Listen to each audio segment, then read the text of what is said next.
Hello friends, welcome back to the Backyard Herf. I'm Matthew the Herf Guy, and tonight we're smoking the Project 40 from Alec Bradley, the experimental series, and a wonderful, wonderful cigar. 93-point rating. You can see beautifully constructed, nice white ash, burns extremely well, nice draw. I got the V-cut going tonight. One of the things I want to talk about the cigar, it's a unique blend in their experimental series. I think Alec Bradley, we continue to see mid 90s, high 90s in their cigar, regardless of the series. What I love about the product Project 40 is they dive into some different blends that we don't see every day. This is a Nicaraguan filler, Nicaraguan wrapper. However, and a natural wrapper at that, so you get a nice spice, nice flavor profile. Truly a medium cigar. But what I really like about this cigar is they use a Brazilian Habano binder. And by doing so, you bring out some of the complexities that tend to accompany the Habano tobaccos. And what I really like about this cigar, by doing it as the binder instead of the wrapper, it's a little more subtle, if that makes sense. So enjoy this cigar immensely. Like I said, 93-point cigar and lives up to that.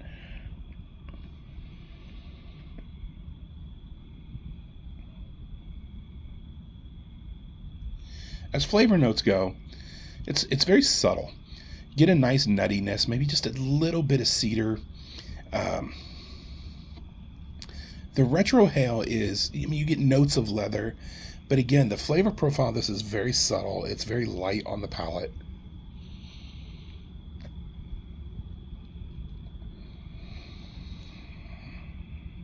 I think there's some subtle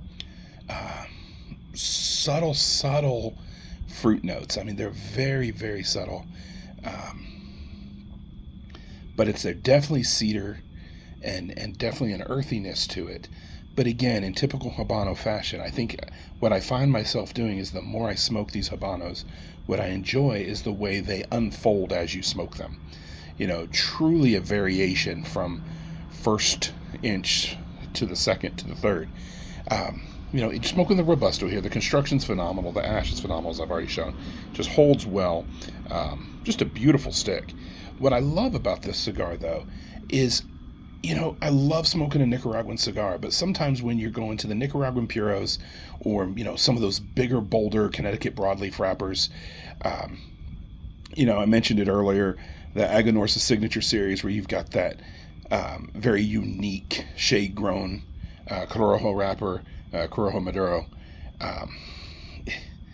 you lose some of those very subtle nuances. So if you're looking for a cigar that's going to challenge you to really explore the flavors, kind of lean into it, be very present with your cigar, not distracted, something that's nice to smoke when you're reading a book or listening to, I'm a big Audible book fan, so if you're listening to a book and you just want to enjoy all that the cigar has to offer, I think this is one of those that does that exceptionally well. Something else I like about the cigar is it pairs very nicely with a light Scotch. It does well with like a Pinot Noir. If you're a red wine fan, I think it does really well with that. I also like it if you like an espresso or even a mocha. If you're a coffee fan, I think this one does really well with a hot chocolate or a mocha, something that's not overly cream heavy or overly sweetened, but has those nice chocolate notes. They pair really well with some of the subtle espresso flavors that come out of the cigar. I think it's a nice pairing cigar. I also think it's a cigar, some cigars we smoke are so heavy in a hot day or in a humid day, they can be too much. This is a cigar in the heat of the day or in the cool of the evening. It smokes incredibly well. And just a lot to enjoy. So I encourage you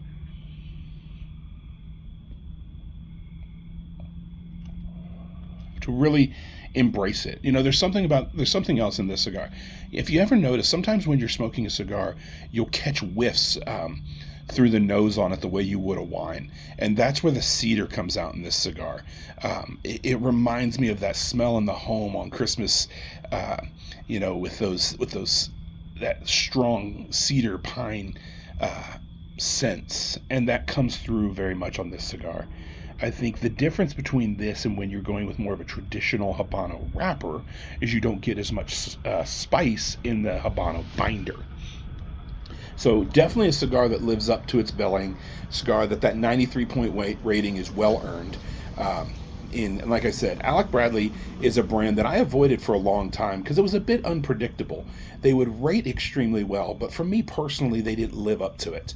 However, the Tempest, this one here, and some of the others from Alec Bradley lately, this is a good one. You know, the Kintsugi is one that you see a lot of right now and spoken very highly of. And I've not been a huge fan of it. I gave it a B or B plus when I rated it and reviewed it. It just didn't do it for me. This is one that gets talked about a lot less. But to be honest, I enjoy it immensely. You can find some great deals on them. I think there's more to it and there's more to enjoy than people give credit for. So I really encourage you to check it out. Pair it with a nice Pinot Noir. See what you think of it. Watch for it on the cigar page, Cigar International, Famous Smokes, wherever you're buying cigars online. This is one you can find deals on, and they're worth enjoying. If you like a nice cedar note in your cigar, I also am very interested to see how this cigar ages. I'm of the belief that as this cigar ages a little bit, as I put 6-12 months in my cigar, or excuse me, in my humidor, I think you'll get some nice enhancements to the flavor over time. So we'll revisit this here in a few months and see how we do. But in the meantime, I'm Matthew the Herf Guy. This is the Backyard Herf. Go enjoy a Project 40 from Alec Bradley. Let me know what you think.